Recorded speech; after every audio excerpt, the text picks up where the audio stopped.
আসসালামু আলাইকুম। আজকের বিশ্বতে স্বাগত জানাচ্ছি আমি সুরায়া। ভেনেজুয়েলার প্রেসিডেন্ট নিকোলাস মাদুরোকে আটক করার পর একের পর এক দেশকে কঠোর হুঁশিয়ারি দিয়েছেন যুক্তরাষ্ট্রের president Donald Trump. Cuba, Iran, Mexico, Colombia ও ডেনমার্ককে লক্ষ্য করে দেওয়া এসব বক্তব্য বিশ্ব রাজনীতিতে নতুন করে উত্তেজনা ছড়িয়ে পড়েছে। ভেনেজুয়েলার রাজধানী কারাকাসে আকস্মিক সামরিক অভিযান চালিয়ে প্রেসিডেন্ট নিকোলাস মাদুরো ও তার স্ত্রীকে আটক করে মার্কিন বাহিনী নিউ ইয়র্কে নিয়ে যায়।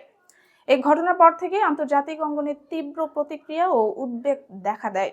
সাংবাদিকদের সঙ্গে আলাপকালে প্রেসিডেন্ট ট্রাম্প বলেন, পশ্চিম গোলার্ধে যুক্তরাষ্ট্রের প্রভাব ও আধিপত্য নিয়ে প্রশ্ন তোলার সময় শেষ হয়ে গেছে। ট্রাম্প বলেন, ভেনেজুয়েলার পর মেক্সিকো, কলম্বিয়া ও কিউবাতেও মার্কিন বাহিনী সামরিক অভিযান চালাতে পারে। এই সময় তিনি প্রথমেই কলম্বিয়ার নাম উল্লেখ করেন। কলম্বিয়ার প্রেসিডেন্ট গুস্তাভো পেট্রোর বিরুদ্ধে মাদক সংশ্লিষ্টতার অভিযোগ তুলে ট্রাম্প বলেন, প্রেসিডেন্ট পেট্রোর কোকেন উৎপাদনের কারখানা রয়েছে, যেখানে যুক্তরাষ্ট্রে পাচারের জন্য মাদক তৈরি করা হয়। তিনি এই বিষয়ে পেট্রোকে সতর্ক করার পরামর্শ দেন। কিউবা সম্পর্কে ট্রাম্প বলেন, দেশটি একটি ব্যর্থ রাষ্ট্র। যুক্তরাষ্ট্র কিউবার জনগণকে সহায়তা করতে চায় এবং সেখানে এমন কিছু ঘটতে পারে যার পরিণতি সংলাপের মাধ্যমে হবে। তার ভাষ্য অনুযায়ী, কিউবা থেকে যুক্তরাষ্ট্রে পালিয়ে আসা এবং এখনো দেশটিতে বসবাস করতে বাধ্য জনগণের পাশে দাঁড়াতে চায় ওয়াশিংটন। মেক্সিকোর বিষয়ে ট্রাম্প অভিযোগ করেন, যুক্তরাষ্ট্রে মাদক পাচারের সঙ্গে জড়িত অপরাধী গ্যাংগুলোর প্রধান ঘাঁটি মেক্সিকোতে এবং দেশটির একটি বড় অংশ কার্যত এসব গ্যাংয়ের নিয়ন্ত্রণে। তিনি বলেন, মেক্সিকোর প্রেসিডেন্ট ক্লোডিয়া শিনবাউম এসব গোষ্ঠীর বিরুদ্ধে কঠোর পদক্ষেপ নিতে ভয় পান। ট্রাম্প আরও দাবি করেন, তিনি একাধিকবার শিনবাউমকে মাদক গ্যাং দমনে যুক্তরাষ্ট্রকে দায়িত্ব দেওয়ার প্রস্তাব দিলেও প্রতিবারই তিনি তা প্রত্যাখ্যান করেছেন। গ্রিনল্যান্ড প্রসঙ্গে ট্রাম্প আবারও তার পুরনো অবস্থান তুলে ধরেন। তিনি বলেন, জাতীয় নিরাপত্তার স্বার্থে গ্রিনল্যান্ড যুক্তরাষ্ট্রের জন্য অত্যন্ত গুরুত্বপূর্ণ। তার দাবি, বর্তমানে ওই অঞ্চলে রুশ ও চীনা জাহাজের উপস্থিতি বেড়েছে এবং ডেনমার্ক এককভাবে পরিস্থিতি সামাল দিতে সক্ষম নয়। তবে ট্রাম্পের এই বক্তব্য প্রত্যাখ্যান করেছেন গ্রিনল্যান্ডের প্রধানমন্ত্রী জেন্স ফ্রেডেরিক নিলসেন। তিনি মন্তব্যটিকে অসম্মানজনক বলে আখ্যা দেন। ইরানের পরিস্থিতি নিয়েও হুঁশিয়ারি উচ্চারণ করেন ট্রাম্প। তিনি বলেন, সরকার বিরোধী বিক্ষোভে সাধারণ নাগরিকদের হত্যা করা হলে যুক্তরাষ্ট্র ইরানের বিরুদ্ধে কঠোর ব্যবস্থা নেবে। গত জুনে ইরানের পারমাণবিক স্থাপনায় মার্কিন বোমা হামলার পর থেকে ওয়াশিংটন ও তেহরানের সম্পর্ক চরম উত্তেজনার মধ্যে রয়েছে। ভেনেজুয়েলার ঘটনাকে কেন্দ্র করে ট্রাম্পের একের পর এক হুঁশিয়ারিকে আন্তর্জাতিক বিশ্লেষকরা বৈশ্বিক রাজনীতিতে নতুন ধরনের অস্থিরতার ইঙ্গিত হিসেবে দেখছেন। ট্রাম্পের সাক্ষাৎকার প্রচারিত হওয়ার পরপরই ভেনেজুয়েলায় মার্কিন সামরিক অভিযানের বিরুদ্ধে তীব্র প্রতিক্রিয়া জানায় মেক্সিকো, কিউবা ও কলম্বিয়া। মেক্সিকোর পররাষ্ট্র মন্ত্রণালয় এক বিবৃতিতে জানায়, লাতিন আমেরিকা ও ক্যারিবীয় অঞ্চল দীর্ঘদিন শান্তির এলাকা হিসেবে পরিচিত। প্রেসিডেন্ট ট্রাম্পের বক্তব্য এই অঞ্চলের শান্তি ও স্থিতিশীলতাকে গুরুতর হুমকির মুখে ফেলছে।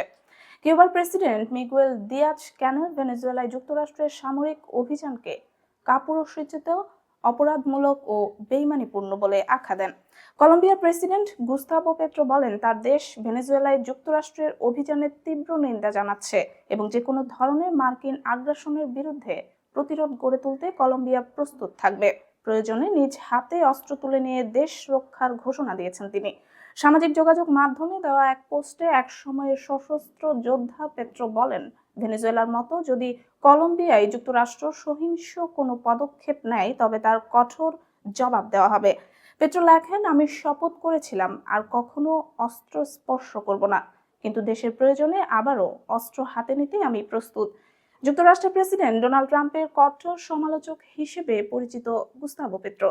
ট্রাম্প দীর্ঘদিন ধরে অভিযোগ করে আসছেন, কলম্বিয়ার রাষ্ট্রীয় পৃষ্ঠপোষকতায় মাদক উৎপাদন হয় এবং সেগুলো যুক্তরাষ্ট্রে পাচার করা হয়। এসব অভিযোগের ভিত্তিতে তিনি একাধিকবার কলম্বিয়ায় সামরিক অভিযানের হুমকি দিয়েছেন।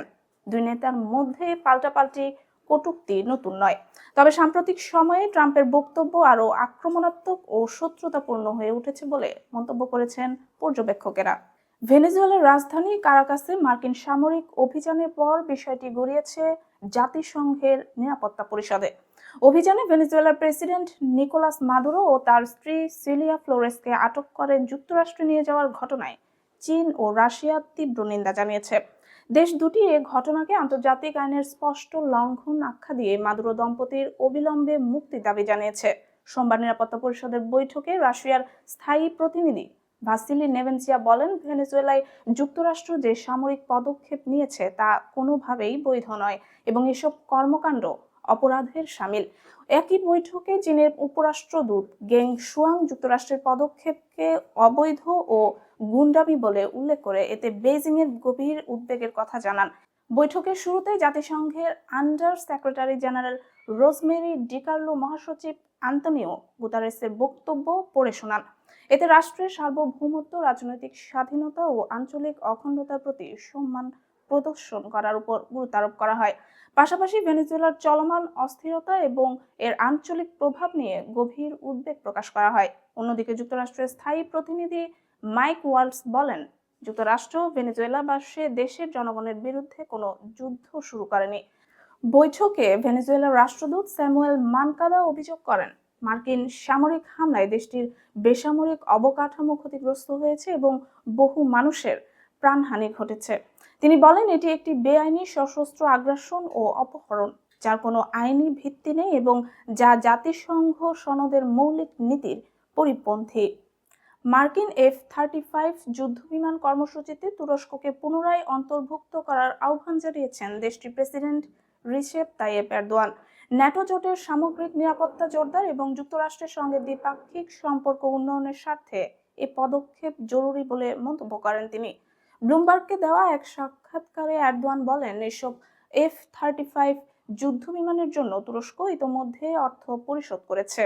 সেগুলো হস্তান্তর এবং কর্মসূচিতে পুনরায় অন্তর্ভুক্ত হওয়া এখন সময়ের দাবি।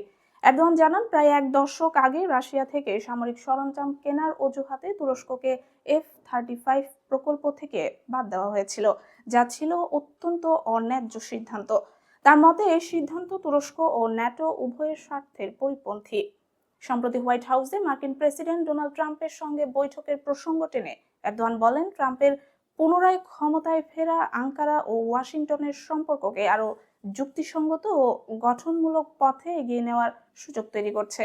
একই সঙ্গে যুক্তরাষ্ট্র থেকে F-16 ব্লক 70 যুদ্ধবিমান কেনার বিষয়ে আশাবাদ ব্যক্ত করেন তুর্কি প্রেসিডেন্ট।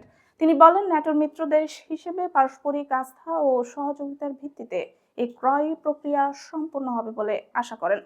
F-35 ইস্যুর পাশাপাশি যুক্তরাষ্ট্রের আদালতে তুরস্কের রাষ্ট্রায়ত্ত হাল্ক ব্যাংকের বিরুদ্ধে চলমান মামলাটিকে বিভ্রান্তিকর আখ্যা দেন এরদোয়ান। তিনি এ বিষয়ে একটি ন্যায়সঙ্গত ও আইনি সমাধানের প্রত্যাশা ব্যক্ত করেন। দ্বিপাক্ষিক জ্বালানি সম্পর্কের প্রসঙ্গেও কথা বলেন তুর্কি প্রেসিডেন্ট। তিনি জানান, তুরস্ক বর্তমানে যুক্তরাষ্ট্র থেকে উল্লেখযোগ্য পরিমাণে তরলীকৃত প্রাকৃতিক গ্যাস আমদানি করছে, যা দেশটির জ্বালানি সরবরাহ ব্যবস্থায় গুরুত্বপূর্ণ ভূমিকা রাখছে। সবশেষে এরদোয়ান বলেন, তুরস্ক সবসময় জাতীয় স্বার্থ ও জ্বালানি নিরাপত্তাকে অগ্রাধিকার দিয়ে আন্তর্জাতিক অঙ্গনে সিদ্ধান্ত গ্রহণ করে থাকে। আজকে বিশ্ব এখানেই শেষ করছি। আপডেট সংবাদ পেতে সাবস্ক্রাইব করুন মিডিয়া গ্লোব।